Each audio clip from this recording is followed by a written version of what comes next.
శ్రీగురుభ్యో నమః. వక్రతుండ మహాకాయ సూర్యకోటి సమప్రభ నిర్విఘ్నం కురు మే దేవ సర్వకార్యేషు సర్వదా. ధ్యానమూలం గురోర్మూర్తి పూజామూలం గురోర్పదం మంత్రమూలం గురోర్వాక్యం మోక్షమూలం గురోర్కృప.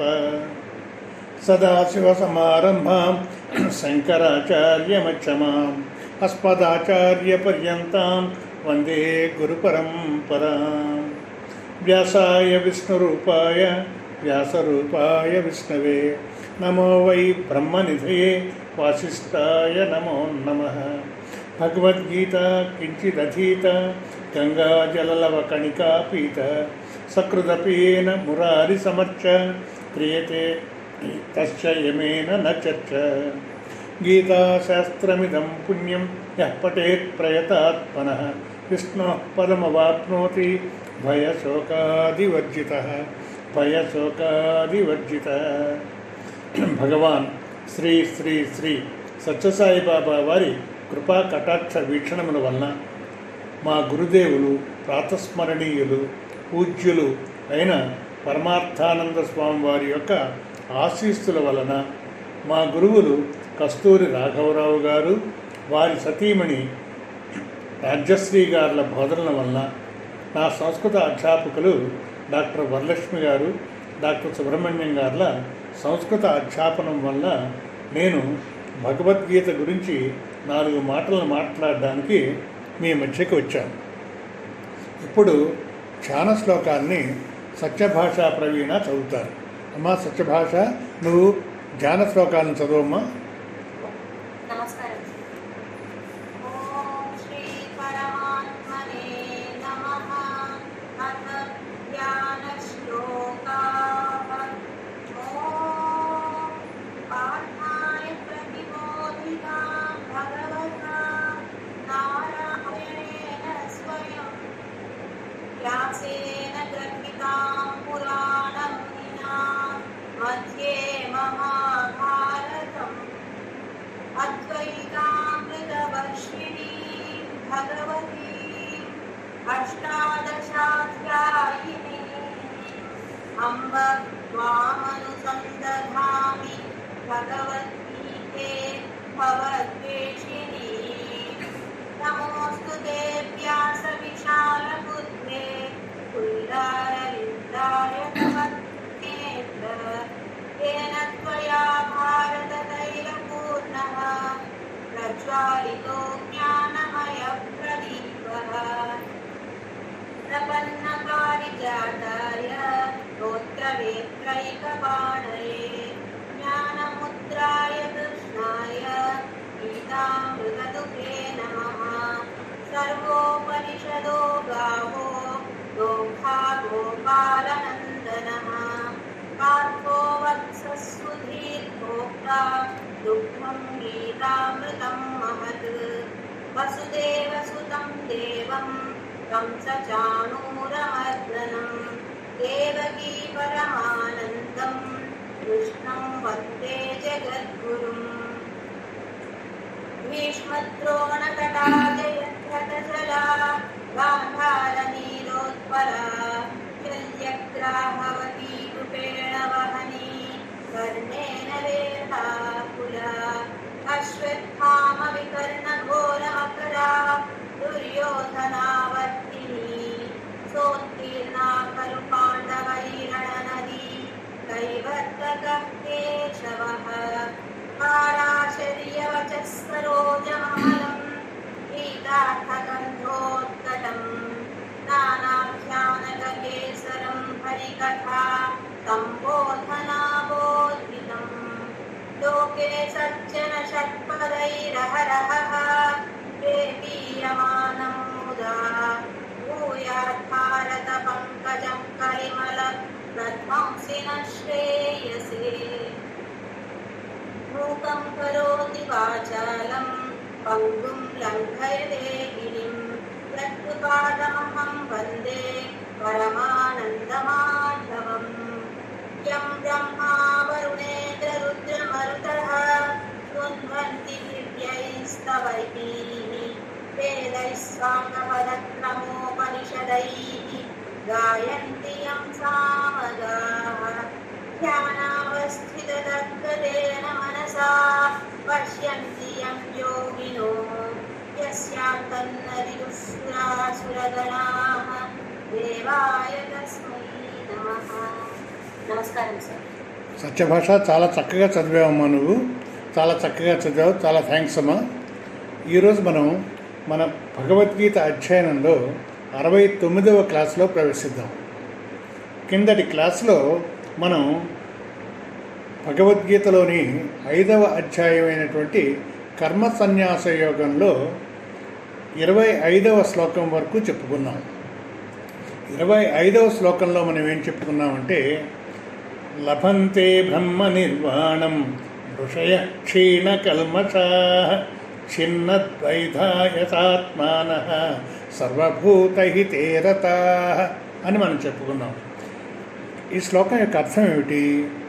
లభంతే బ్రహ్మ నిర్వాణం, వాళ్ళకి బ్రహ్మ సాక్షాత్కారం లభిస్తుంది అనే కాదయ్యా, వాళ్ళు నేనే బ్రహ్మని అని వాళ్ళు తెలుసుకుంటారు. తాను వేరు బ్రహ్మ వేరు, ఆయన వెళ్ళి బ్రహ్మలో కలుసుకోవడం అని కాదయ్యా, నేనే బ్రహ్మని అని అతను తెలుసుకుంటాడు.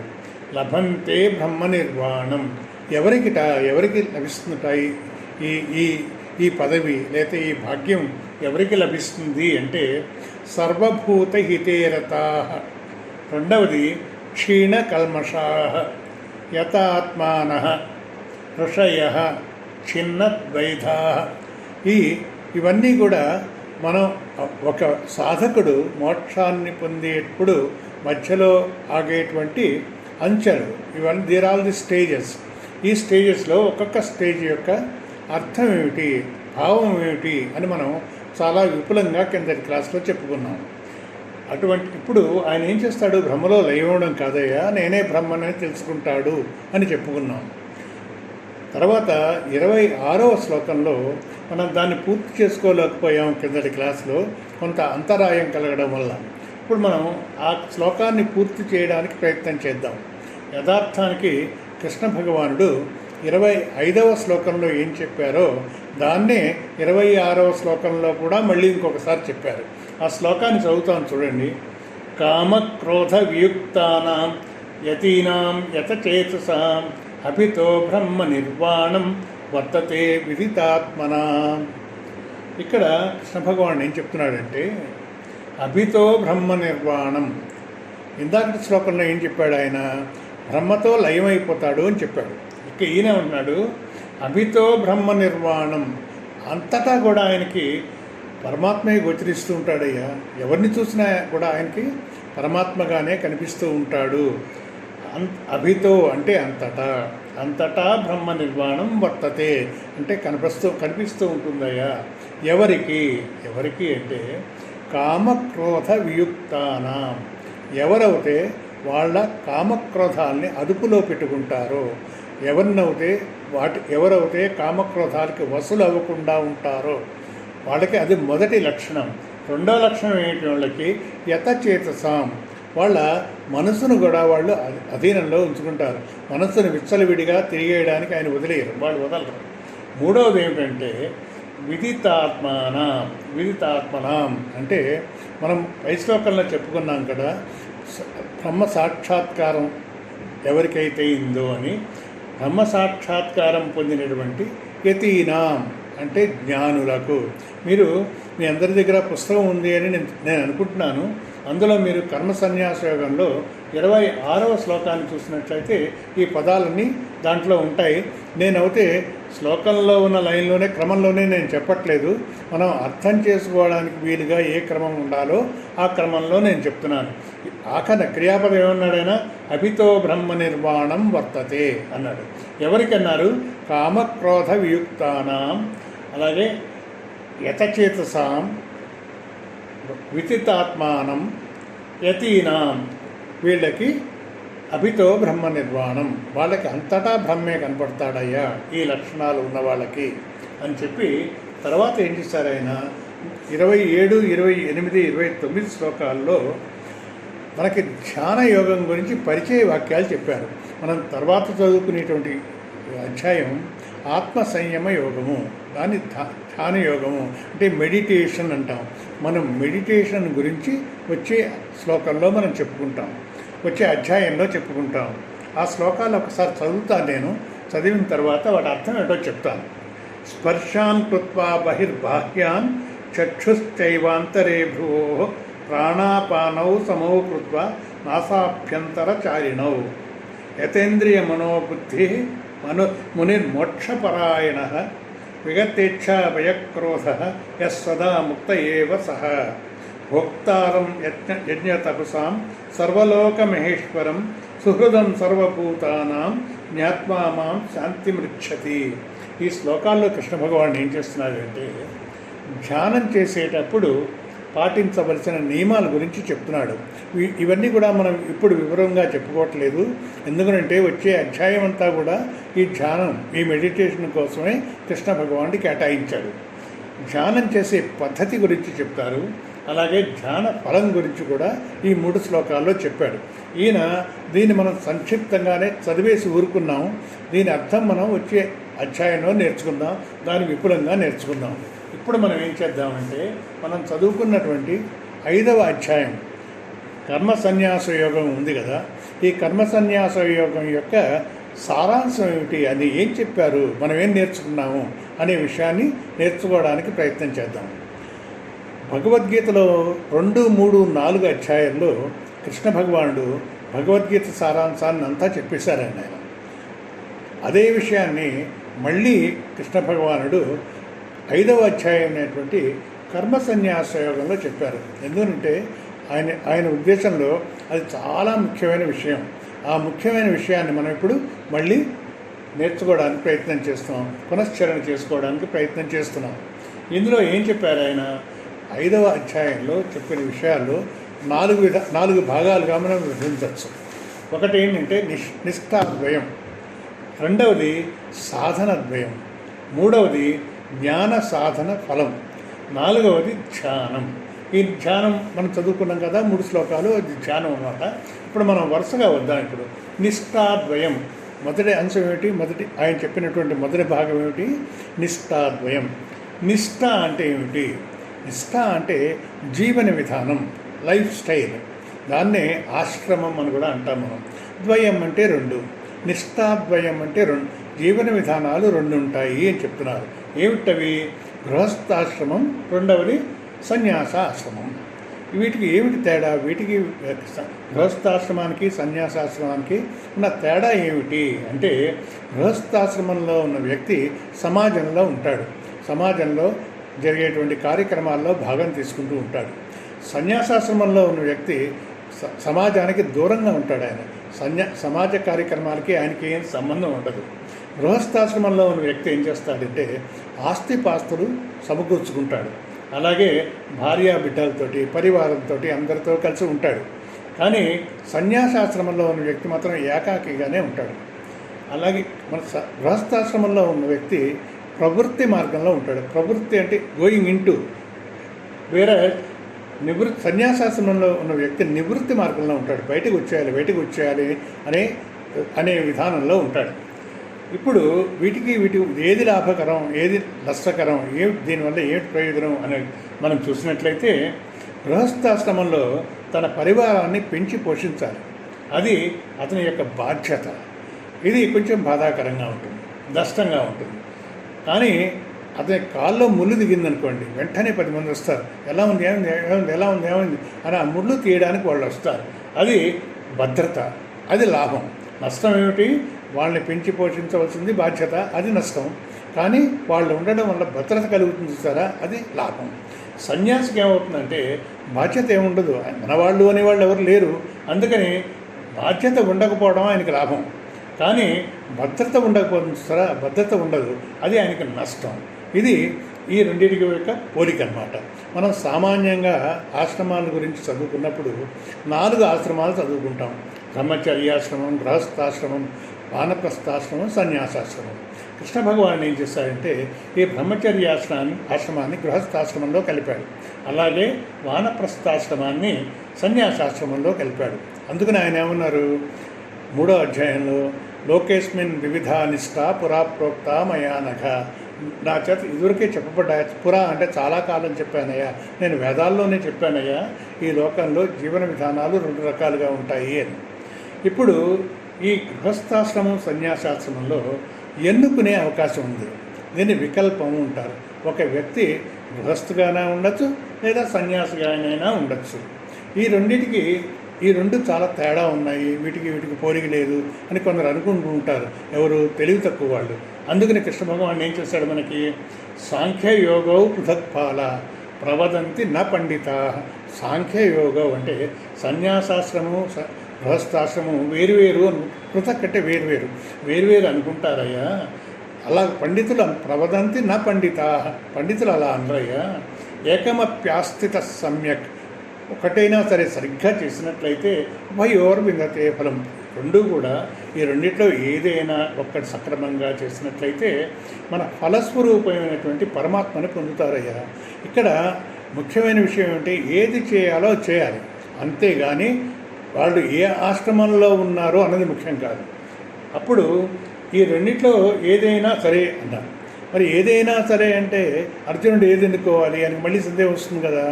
అందుకని కృష్ణ భగవాన్ ఏం చెప్పాడు, తయోస్తు కర్మ సన్యాసాత్ కర్మయోగో విశిష్యతే. ఇది 5వ అధ్యాయంలో 2వ శ్లోకంలో చెప్పాడు. అంటే ఏమంటాడు, కర్మ సన్యాసాత్ అంటే సన్యాసాశ్రమం కంటే కర్మయోగో విశిష్యతే, గృహస్థాశ్రమే మంచిదయ్యా నీకు. ఆయన తన్మే బ్రూహి, నాకు ఏది శ్రేయస్కరమో చెప్పు అని అర్జునుడు అడిగాడు కదా. అందుకని కృష్ణ భగవాన్ ఏమంటున్నాడు, ఈ రెండిట్లో సన్యాస యోగం కంటే గృహస్థాశ్రమం, సన్యాసాశ్రమం కంటే గృహస్థాశ్రమం మంచిదయ్యా. చాలామందికి, నీకు ఒక్కటికే కాదు, మెజారిటీకి ఇది ముఖ్యం, మంచిది. ఎందుకనంటే ఆయన హెచ్చరిక చెప్తున్నాడు, సన్యాసస్తు మహాబాహో దుఃఖమాప్తుం అయోగత. అయోగత అంటే పరిపక్వత లేనివాడు, అన్ఫిట్ ఫెలో, అన్క్వాలిఫైడ్ పర్సన్. పరిపక్వత లేనివాడికి సన్యాస, అతను సన్యాసం తీసుకోవడం, ఆప్తుం పొందడం, సన్యాసం పొందడం దుఃఖం కష్టమయ్యా, అవస్థపడతారయ్యా. ఆయన సన్యాసాశ్రమంలో ప్రవేశించిన తర్వాత అయ్యో నేను ఎందుకు ఆశ్రమాన్ని తీసుకున్నానే అని బాధపడతాడు. ఎందుకన్నా అతనికి పరిపక్వత లేదు. పరిపక్వత ఉన్నవాళ్లే ఈ సన్యాసాశ్రమాన్ని తీసుకోవాల్సిమా. ఎందుకంటే అర్జునుడు సన్యాసాశ్రమంలో వెళ్ళిపోతాడేమో అని కృష్ణ పరమాత్మ యొక్క భయం. అతని చేత యుద్ధం చేయించాలి, అది ఆయన యొక్క ఉద్దేశం. ఇప్పుడు దీంతో మనకి నిష్ఠాద్వయం అనేటువంటి విషయం అయిపోయింది. ఇప్పుడు సాధనద్వయం అనే 2వ విషయాల్లోకి వద్దాం మనం. సాధనద్వయం, మళ్ళీ ద్వయం అంటే 2. ఏమిటి సాధనద్వయాలు? కర్మయోగ సాధన, జ్ఞానయోగ సాధన. ఇప్పుడు 2 ఇక్కడ మనం నేర్చుకోవాల్సింది ఏంటంటే, సాధన విషయాల్లో వికల్పం లేదు. నేను కర్మయోగం చేయాలా, జ్ఞానయోగం చేయాలా అని అడగడానికి వీలు లేదు. ఎందుకనంటే 2 చేయాలి.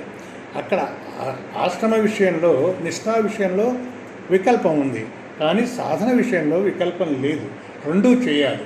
అయితే 2 చేయాలి అంటే 2 ఒకసారే చేయాలా, ఏది ముందు చేయాలి, ఏది వెనక చేయాలి, దీనికి కూడా ఒక క్రమం ఉంటుందయ్యా.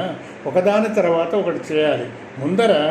ముందర కర్మయోగం పాటించి తర్వాత చిత్తశుద్ధి పొంది, చిత్తశుద్ధి అంటే జ్ఞానయోగ్యత ప్రాప్తిని పొంది అప్పుడు జ్ఞానయోగానికి వచ్చి జ్ఞానం సంపాదించి అప్పుడు మోక్షం పొందాలి. ఇది క్రమం. దీన్ని ఏమంటారంటే క్రమ సముచ్చయం అంటారు. క్రమ సముచ్చయం అంటారు. చూడండి, మనం ఒక విస్తరాకు వేసి అప్పుడు అన్నం పెట్టాలి కదండి. అన్నం పెట్టిన తర్వాత విస్తరాకు వేయం, అయితే 2వసారి చేయం. అలాగే వీటిని క్రమ సముచ్చయం అంటే ఒక ఆర్డర్ ఉంటుంది, ఈ ఆర్డర్లో చెప్పాలి. ఇప్పుడు కర్మయోగం అంటే ఏమిటి? కర్మయోగంలో కర్మ ప్రధానంగా ఉంటుంది, జ్ఞానయోగంలో జ్ఞానం ప్రధానంగా ఉంటుంది. ఇప్పుడు కర్మయోగం గురించి మనం చాలా వివరంగా 3వ అధ్యాయంలో నేర్చుకున్నాం. కర్మయోగం అంటే సరి అయిన కర్మ, సరి అయిన దృక్పథం. సరి అయిన కర్మ అంటే ఏమిటి? కర్మలు 3 విధాలుగా విభజించబడతాయి. మొదటి కర్మ ఏం చేస్తామంటే వాటిని సాత్విక కర్మలు ఉంటాం, నిష్కామ కర్మలు ఉంటాం, ఉత్తమ కర్మలు ఉంటాం. ఈ రకమైన కర్మల్లో ఏం చేస్తారంటే మేలు పొందే వాళ్ళు చాలా ఎక్కువ మంది ఉంటారు. ప్రయోజనం ఎవరైతే పొందుతున్నారో వాళ్ళు చాలా ఎక్కువ మంది ఉంటారు. ఇప్పుడు చూడండి, వృద్ధాశ్రమంలో వస్త్రదానం చేస్తారనుకోండి, అలాగే ఔషధ దానం చేస్తారనుకోండి, అన్నిటికంటే ముఖ్యం మన అన్నదానం అండి. మనం అస్తమానం చేస్తూ ఉంటాం ఈ అన్నదానం సాత్విక కర్మ. ఈ అన్నదానం చేసేటప్పుడు ఆ కర్త కూడా భోంచేసినా తప్పేం లేదండి, చేయొచ్చు. కానీ ప్రయోజనం పొంది వాళ్ళు మాత్రమే ఎక్కువ మంది ఉండాలి. దీని ప్రయోజనం ఏమిటంటే ఆధ్యాత్మిక ఎదుగుదల చాలా ఎక్కువగా ఉంటుంది దీనిలో, సాత్విక కర్మల్లో. రెండవది రాజసిక కర్మలు. ఈ రాజసిక కర్మల్ని కామ్య కర్మలు అని కూడా అంటారు, వీటిని మధ్యమ కర్మలు అంటారు. దీంట్లో ఏమవుతుందంటే లాభం పొందేవాళ్ళు తక్కువగా ఉంటారు, కానీ ఎవరైతే కర్త ఉన్నాడో అతను మాత్రం తప్పకుండా లాభం పొందుతాడు. అతను అతని కుటుంబం మహా అవుతాయి. వీళ్ళు ప్రధానంగా లాభాన్ని పొందుతూ ఉంటారు. అతను ఏం చేస్తాడు, నాకు లాభం అదే అతని యొక్క ఉద్దేశం. అందుకనే ఏదైనా ఒక గిఫ్ట్ ఇచ్చినట్టయితే పేపర్లో వేస్తాడు, లేకపోతే పెద్ద పెద్ద అక్షరాలు వేస్తాడు. ఆ గిఫ్ట్ పక్కన ట్యూబ్లైట్ పెడితే పెద్ద పెద్ద అక్షరాలతో రాయిస్తాడు, బలానా వాళ్ళ చేత ఇవ్వబడింది అని. ఈ టైప్ ఆఫ్ కర్మల్లో ఏమవుతుందంటే ఆధ్యాత్మిక ఎదుగుదల తక్కువగా ఉంటుంది. సాత్విక కర్మల్లో ఎంత ఎక్కువ ఉందో ఆధ్యాత్మిక కర్మ, దీంట్లో రాజసిక కర్మల్లో ఆధ్యాత్మిక ఎదుగుదల అంత ఎక్కువ ఉండదు. మూడవది తామసిక కర్మలు అంటారు. ఈ తామసిక కర్మలు వీటిని నిషిద్ధ కర్మలు అంటారు, లేకపోతే అధమ కర్మలు అంటారు.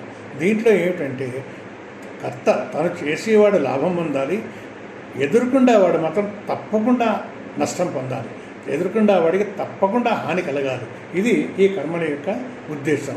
మనకు ఉదాహరణకి కల్తీ కలుపుతూ ఉంటారు చూడండి, విత్తనాల్లో కల్తీ కలిపేయడం, నూనెలో కల్తీ కలిపేయడం, బియ్యంలో రాళ్ళు కలిపేయడం, ఇటువంటి పనులు చేస్తూ ఉంటారు చూస్తారా. వీటినన్నింటినీ కూడా అధమ కర్మలు ఉంటారు, తామసిక కర్మలు ఉంటారు. కర్మయోగి ఏం చేయాలంటే ఎక్కువగా సాత్విక కర్మలు చేయాలి, రాజసిక కర్మలు తక్కువ చేయాలి. అసలు తామసిక కర్మలు మాత్రం అసలు చేయకూడదు. మనకి సరైన కర్మ అంటే ఏమిటో మనకు అర్థమైంది. ఇప్పుడు సరైన దృక్పథం అంటే ఏమిటి? సరైన దృక్పథంలో రెండు కోణాలు ఉంటాయి. ఒకటేంటి, ఏదైనా కర్మ చేసేటప్పుడు ఈశ్వరార్పణ బుద్ధితో ఆ కర్మం చేయాలి. ఏదైనా కర్మఫలాన్ని మనం పొందేటప్పుడు ఈశ్వర ప్రసాద బుద్ధితో పొందాలి దాన్ని. ఇప్పుడు ఈశ్వరార్పణ బుద్ధితో చెయ్యాలి అనే దానికి మనం 10వ శ్లోకంలో చదువుకున్నాం. బ్రహ్మణ్యాధాయ కర్మాణి సంగం త్యక్త్వా కరోతి యః లిప్యతే న స పాపేన పద్మపత్రమివాంభస. అది ఏం చేస్తారండి, మనం సాత్విక కర్మలు చేసినా సరే, రాజసిక కర్మలు చేసినా, ఆఖరికి తామసిక కర్మలు చేసినా కూడా భగవంతుడికి అర్పించి మనం చేయాలి. ఇవన్నీ మనం భగవంతుడికి అర్పించి ఆ కర్మలు మనం చేయాలి. ఈ తామసిక కర్మల్ని మనం భగవంతుడికి ఎలా అర్పిస్తాము అని సందేహం మనకు రావాల్సిన అవసరం లేదు. ఎందుకనంటే తామసిక కర్మ చూడండి, లంచగొండీలు చేసేవాళ్ళు, దొంగతనాలు చేసేవాళ్ళు, వీళ్ళందరూ కూడా దేవుడికి దండ పెట్టుకునే వెళ్తారు వాళ్ళు. దీనివల్ల ఏమవుతుందంటే ఒకరోజు కాకపోతే ఒకరోజు భగవంతుడు వాళ్ళలో బుద్ధి ప్రేరేపిస్తాడు. ఒరే బాబు, నువ్వు చేస్తుంది తప్పు పనిరా, నువ్వు చెయ్యకు అని అతన్ని సన్మార్గంలోకి తెప్పిస్తాడు. అందుకని తామసిక కర్మలు చేసినా కూడా భగవద్ అర్పణ చేస్తూ ఉండాలి అని శాస్త్రం చెప్తూ ఉంటుంది. ఇప్పుడు ఈశ్వర ప్రసాద బుద్ధి, మనం చేసే కర్మను ఎలా చేసినాం, కర్మ ఫలాన్ని ఎలా స్వీకరించాలి అంటే ఈశ్వర ప్రసాద బుద్ధితో స్వీకరించాలి. నాకు ఈ ఈశ్వరుడు ఈ ప్రసాదాన్ని అనుగ్రహించాడు. మనం జీవితంలో పొందేటువంటి ప్రతి అనుభవం కూడా మన కర్మ యొక్క ఫలమే. ఇది good for good, bad for bad. ఇది భగవంతుల్లో ఏ పక్షపాతం ఏమి ఉండదండి. ఆయనలో వాళ్ళకి మంచి చేయాలి, ఒకటి చెడు చేయాలి అని ఏమి ఉండదు. కష్టం వస్తే మనం ఏమైనా అనుకుంటాం, నాకు ఎందుకు ఈ భగవంతుడు ఈ కష్టాన్ని పెడుతున్నాడు అని అనుకుంటూ ఉంటారు. అంటే వాళ్ళు ఎప్పుడో చేసిన కర్మ ఫలాన్ని ఆయన ఇస్తున్నాడు. ఇప్పుడు నేనేం చేయలేదే, వాళ్ళు ఎంతో చక్కగా జీవిస్తూ ఉంటారు. వాళ్ళు ఎవ్వరికీ హాని చేయరు, ఎవ్వరికీ నష్టం కలిగించరు. అటువంటి వాళ్ళకి కష్టం ఎందుకు వచ్చిందా అని అనుకుంటే వాళ్ళు ఇప్పుడు ఈ జన్మలో చేస్తుంటారు. అన్ని జన్మలు మనకి అనేక జన్మలు గడిచాయి కదా, మనం ఏదో జన్మలో ఏదో తప్పు చేస్తుంటాము. ఆ తప్పుకు ఫలితంగా కృష్ణ భగవానుడు మనకి కష్టాన్ని కలిగిస్తున్నాడు. అందుకనే కానీ నాకే ఎందుకు వచ్చింది అనకూడదు. నాకే ఎందుకు వచ్చింది అంటే మనం భగవంతుడికి పక్షపాత వైఖరిని అంటగడుతున్నాం. భగవంతుడు ఎప్పుడూ అటువంటి పక్షపాతాలు చేయడు. ఆయన అంటే ఎప్పుడో మనం చేసాం, దాని ఫలితాన్ని ఇస్తున్నాడు.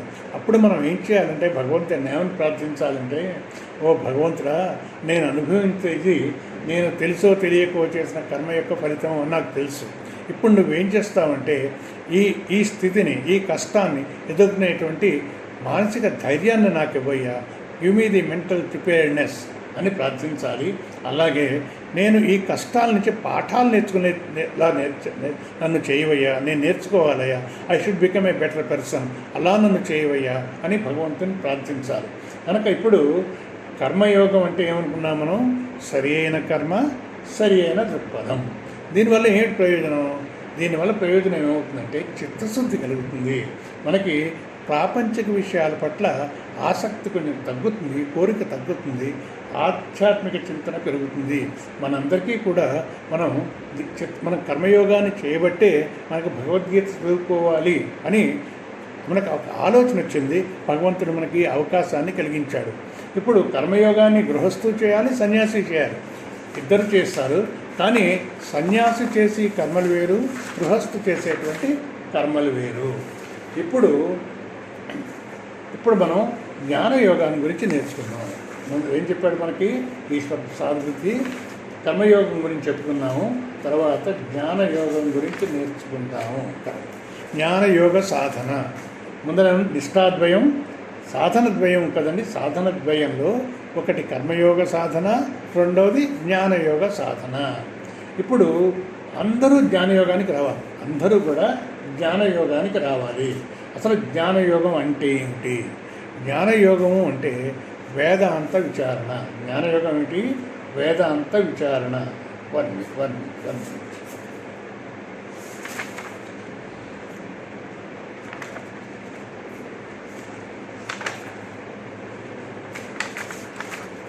ఓకే.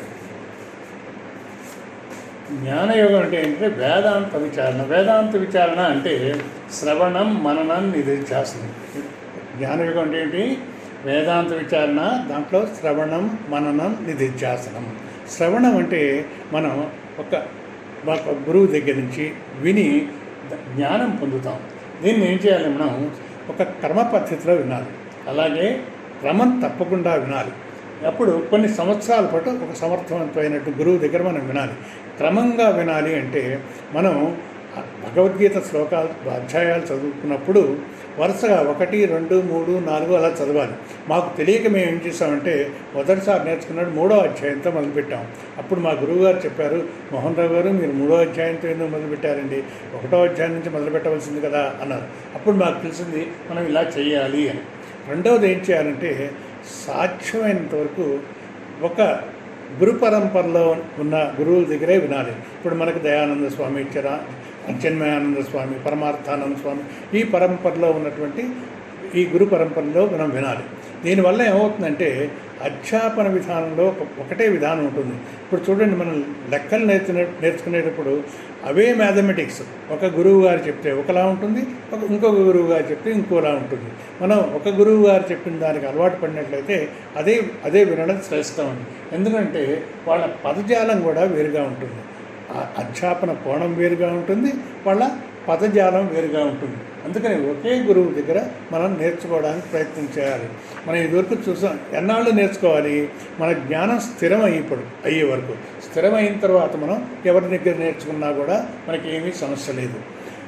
మనం చదువుకున్నాం చూడండి, జ్ఞానాగ్ని దగ్ధ కర్మాణం అన్నప్పుడు ఆ సందర్భంలో మనం చదువుకున్నాం, ఈ మంట కనుక తక్కువగా ఉన్నట్లయితే మనం ఏదైనా పెద్ద దొంగలు వేస్తే మంట ఆరిపోతుంది. మంట దొంగని కాల్చదు, దొంగ మంటను ఆర్పేస్తుంది. అలా కాకుండా పెద్ద మంట ఉందనుకోండి, అప్పుడు దొంగలు వేసినా కూడా అవి కూడా కాలిపోతాయి.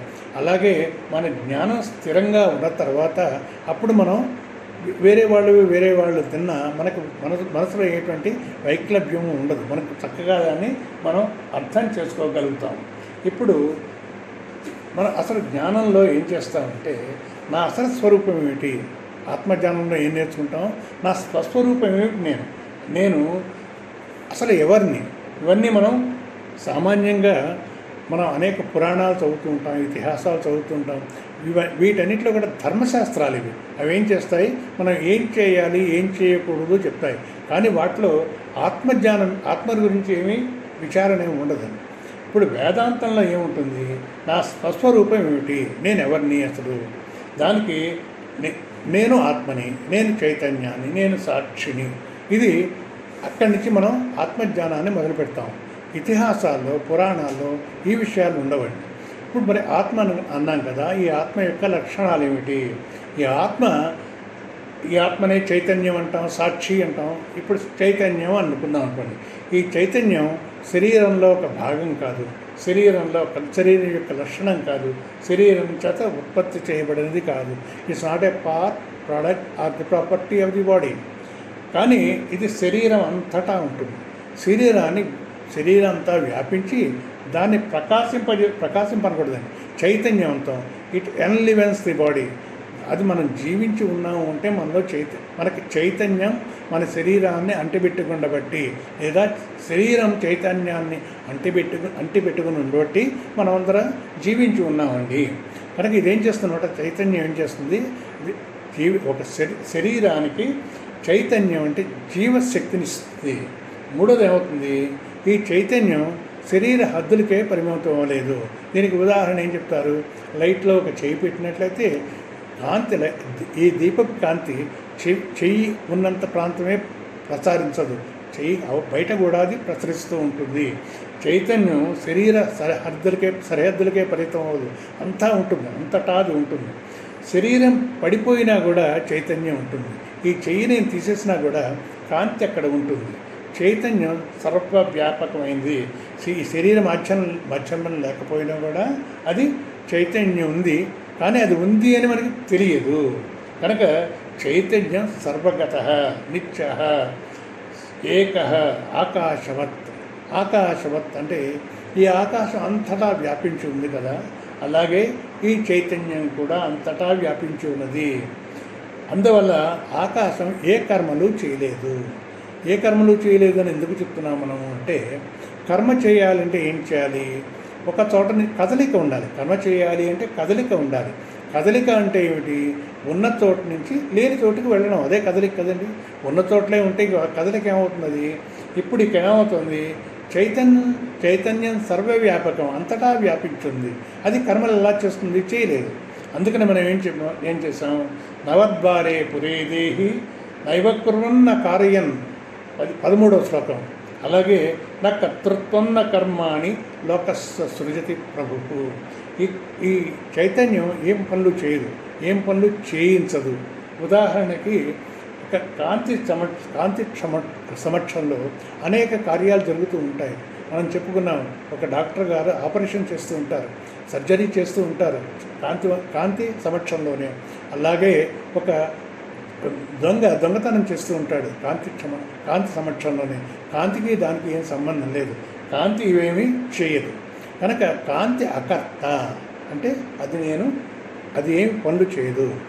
అకర్త కనుక అభోక్త. Doer is the only enjoyer కదండి. కర్తయే భోక్త అవుతాడు. అన్నం తిన్నవాడికే ఆకలి తీరుతుంది కదండి. అసలు కర్మ చేయకపోయినట్లయితే అతనికి కర్మఫలం ఎక్కడి నుంచి వస్తుంది, రాదు. కనుక ఎవరైతే ఈ కర్మలు చేయరో అతనికి సంచిత కర్మలు ఉండవు, ఆగామి కర్మలు ఉండవు, ప్రారంభ కర్మలు ఏముండండి అతను. ఎందుకని అతను నేనేం పని చేయట్లేదు. మనం ఇదివరకు చెప్పినప్పుడు ప్రారంభ కర్మలు ఉంటాయి అని చెప్పుకున్నాం. ఎందుకని అది చెప్పుకున్నామంటే, మనం అంతవరకు నేను శరీరాన్ని అనుకుని పనులు చేశాం కనుక ఆ ప్రారంభ కర్మలు మనకు వచ్చాయి. ఎవరైతే నేను ఆత్మని అని అనుకుని మొదలు పెడతాడో అతనికి ఆగామి కర్మలు, ప్రారంభ కర్మలు ఉండవు, ఆగామి కర్మలు ఏముండవు. కనుక నా కర్మఫలం సంయోగం స్వభావస్తు ప్రవర్తతే. చూడండి, ఈ మన ఈ శ్లోకం కూడా నా దత్తే కస్యచిత్ పాపం నచైవ సుకృతం విభు. ఇతరులు చేసినటువంటి పాపాన్ని కానీ పుణ్యాన్ని కానీ ఆత్మ ఏమీ తీసుకోదు. ఇప్పుడు మనం ఈ ఆత్మజ్ఞానంలో 3 దశలు చెప్పుకుంటున్నాం. ఒకటేముంది, ఇక్కడేముంది అంటే చెయ్యి ఉంది అని చెప్తాం. రెండో స్థాయిలో ఏమంటాం, చెయ్యి ప్లస్ కాంతి ఉంది అని చెప్తాం. మూడో స్థాయిలో ఏమంటాం, చెయ్యి ఉన్నా లేకపోయినా కాంతి ఉంది అని చెప్పుకుంటాం. అలాగే ఇదే సూత్రాన్ని శరీరం ఆత్మకి కనుక అప్లై చేసినట్లయితే ముందరలో ఏమంటాం, నేను శరీరం అంటాం. రెండో స్థాయిలో ఏమంటాం, శరీరంలో ఆత్మ ఉంది అంటాం. అది శరీరాన్ని ప్రకాశింపజేదండి 10 లివెన్స్ దాన్ని జీవింపజేస్తుంది. మూడో దాంట్లో ఏంటాం, శరీరం ఉన్నా లేకపోయినా ఆత్మ ఉంటుంది. ఈ ఆత్మ నిత్యం. ఈ దీంట్లో 3 దశలు ఉంటాయి. ఒక దశ ఏమిటి, శరీరంలో ఆత్మ ఉంది అనే దశ. రెండో స్థాయిలో ఏమిటి, నేను శరీరాన్ని కాదు నేను ఆత్మని, ఇది రెండో దశ. ఇప్పుడు ఏం చేయాలి, ఎవరైనా కనుక నువ్వు ఎవరివి అంటే నేను శరీర లక్షణాలు చెప్పకుండా ఏమని చెప్పాలి, ఈ శరీరం అనేది నాకు భగవంతుడు తాత్కాలికంగా వ్యవహారాలు నడపడానికి ఇచ్చినటువంటి కానుక అని చెప్పగలగాలి. నేను శరీరాన్ని కాదు నేను ఆత్మని అని, శరీరంలో ఉన్న ఆత్మను అని చెప్పగలిగి ఉండాలి. దీనివల్ల కలిగే లాభం ఏమిటి, ఓకేనయ్యా నువ్వు ఆత్మవి అన్నావు, ముందు నుంచి ఆత్మ అంటున్నావు. ఈ ఆత్మ అని చెప్పడం వల్ల ప్రయోజనం ఏమిటి, ఆత్మ అని చెప్పడం వల్ల 2 ప్రయోజనాలు ఉన్నాయి. మొదటిది ఏమిటంటే నేను శరీరాన్ని కాదు నేను ఆత్మని అని నేను అన్నప్పుడు నన్ను మోహన్ రావులా చూసుకోనండి, నేను ఆత్మలాగే చూస్తాను.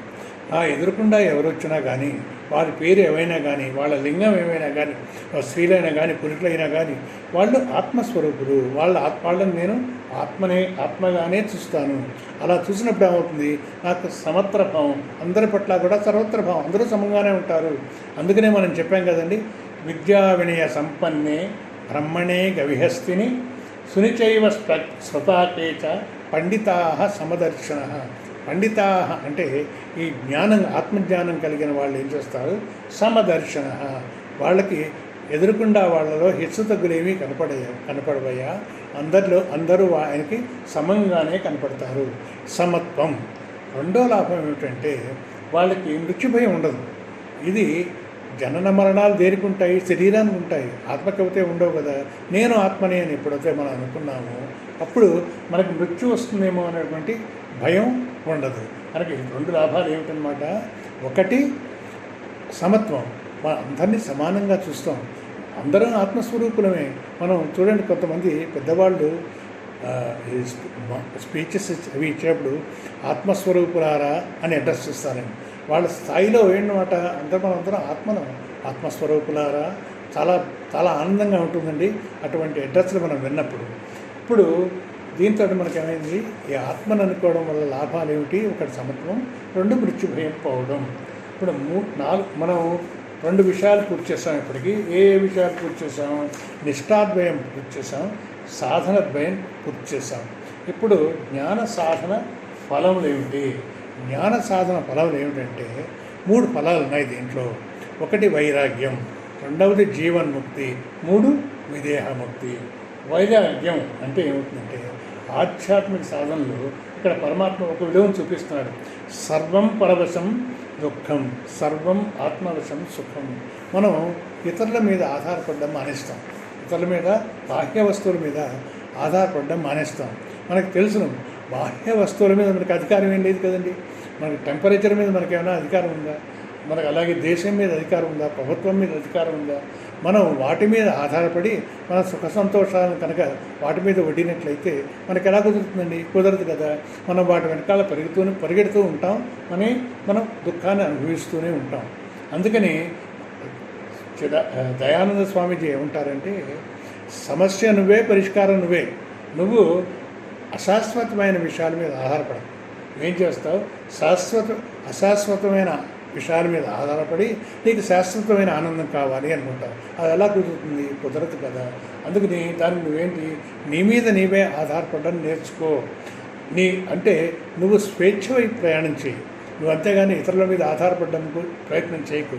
ఇప్పుడు చూడండి 20 శ్లోకంలో నా ప్రహృష్యేత్ ప్రియం ప్రాప్య నోద్విజేత్ చాప్య ప్రాప్యం స్థిరబుద్ధిర సమ్మూఢో బ్రహ్మవిత్ బ్రహ్మణి స్థిత. బ్రహ్మవిత్ అంటే బ్రహ్మణి స్థిత అంటే ఏమిటి, ఆ రోజున స్పష్టంగా చెప్పుకున్నాను. నా శాంతి, నా తృప్తి, నా పూర్ణత్వం కోసం నేను ఇతరుల మీద ఆధారపడకూడదు, నా మీదే ఆధారపడాలి. అది మనం తెలుసుకోవాలి. మనం 3వ అధ్యాయంలో చదువుకున్నాం, ఆత్మరితరేవ స్యాత్ ఆత్మతృప్తశ్చ మానవ ఆత్మన్యేవచ సంతుష్ట తస్య కార్యం న విద్యతే. 17వ శ్లోకం 3వ అధ్యాయంలో చదువుకున్నాం మనం. కనుక మన మీద మనం ఆధారపడడం నేర్చుకోవాలి. బాహ్య పరిస్థితులు ఇలా ఉన్నా కూడా దాంట్లో మనం మంచి తీసుకుంటే మంచి, చెడు తీసుకుంటే చెడు. రెండవది జీవన్ముక్తి. ఇక్కడ కూడా అంత స్వేచ్ఛ. మనకేమంటాం, అది కూడా ఎక్కడో స్వేచ్ఛ ఎక్కడో బయట ఉంది అని అనుకోకూడదు. స్వేచ్ఛ మనలోనే ఉందండి. దాన్ని మనం ఏ భావంతో తీసుకుంటామో అదే మనకు స్వేచ్ఛనిస్తూ ఉంటుంది. అప్పుడు ఏమంటాడు, వీత రాగ భయక్రోధ స్థితధీర్ మునిరిచ్యతే. మనం 2వ అధ్యాయంలో చదువుకున్నామండి. స్థితప్రజ్ఞస్య కా భాష సమాధిస్తస్య కేశవ స్థితధీం కిం ప్రభాచేత కిమాసీత ప్రజేత కిం అని అర్జునుడు అడిగినప్పుడు అర్జునుడు చెప్తాడు, వీత రాగ భయక్రోధ స్థితధీర్ మునిరిచ్యతే. వాడికి భయం ఉండదు, కోపం ఉండదు. వీత రాగ భయ క్రోధ భయం ఉండదు. ఎందుకని ఈ బాహ్య వస్తువుల్లో ఏమీ చేయలేవు. అంతర్గత స్వేచ్ఛ ఉంది అతనికి. ఇతని జీవన్ముక్తి అంటారు. ఏమంటే బతుకుండగానే ముక్తుడండి. ఆయన బాహ్య వస్తువులతో ఆయన సంబంధం లేదు. బాహ్యంగా జనం వచ్చినా సంతోషమే, రాపోయినా సంతోషమే. అటువంటి వాడిని జీవన్ముక్తుడు అంటారు. ఇప్పుడు విదేహముక్తుడు అంటే ఈ జీవన్ముక్తి పొందినవాడు ఎన్నాళ్ళు ఉంటాడు? ఆయన ప్రారంభ కర్మ అయ్యే వరకు ఉంటాడు అని మనం అనుకుంటాం. ఆయన అది కూడా అనుకోడండి. ఆయనకి నాకు ప్రారంభకర్మ ఏమిటి, నేను అసలు నాకు జన్మేమిటి, నా శరీరం ఏమిటి, శరీరానికి కదా మృత్యువు అని ఆయన ఇది శరీరం పడిపోవడం అదంతా ఆయన జీవన్ముక్తికి ఏం ఉండదు, సంబంధం ఉండదండి.